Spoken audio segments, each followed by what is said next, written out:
So I essentially hinge my process on 5 core simple principles. And I made a video called 2026 Promises for the ladies. And in essence, it hinges on the the tenets. ladies. Yeah. It hinges on the tenets that I put in a free ebook I give out on my Instagram called The Queen's Playbook.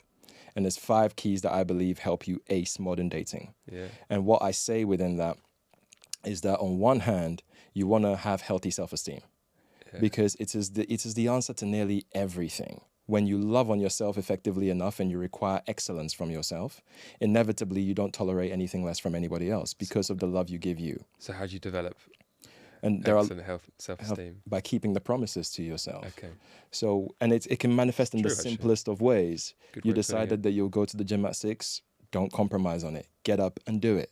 Yeah. Because each time you keep a small promise to yourself, you're validating that you trust you. And inevitably, when you trust and care about you and somebody is treating you awfully, your default is to either remove them from your life or remove you from the situation. Mm-hmm. Do you know what I mean? So healthy self-esteem, I believe, is one of the big keys. The other one is common sense. How a man treats you is how he feels about you. A lot of the time, ladies complicate the dating space in ways that it does not need to be complicated in. His behavior is proof of how he sees you.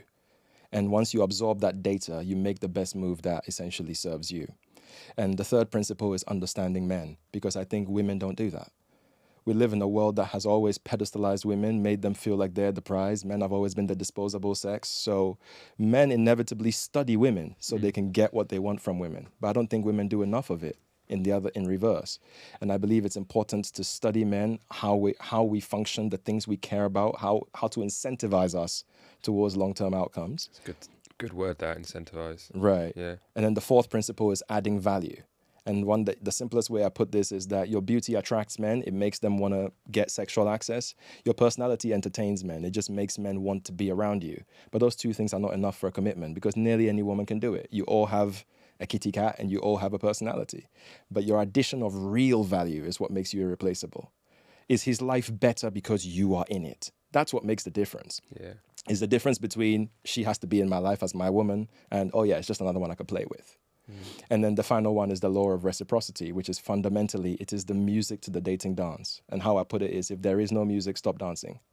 Never be afraid of making a big effort. But if it's not reciprocated, stop giving it. The easiest way to avoid all this over-investing is to look at dating like it's a dance, like a salsa. You take a step forward, they take a step back. Then you take a step back, they take a step forward. But if you're just taking forward steps, you're no longer dancing, you're just marching. So once you make big efforts, take a step back and let them reciprocate it. That's how you know the effort is being matched. And if it's going value for value, inevitably it turns into a relationship at some point in the journey. So that's essentially my 5 principles on which I coach women toward a long-term outcome.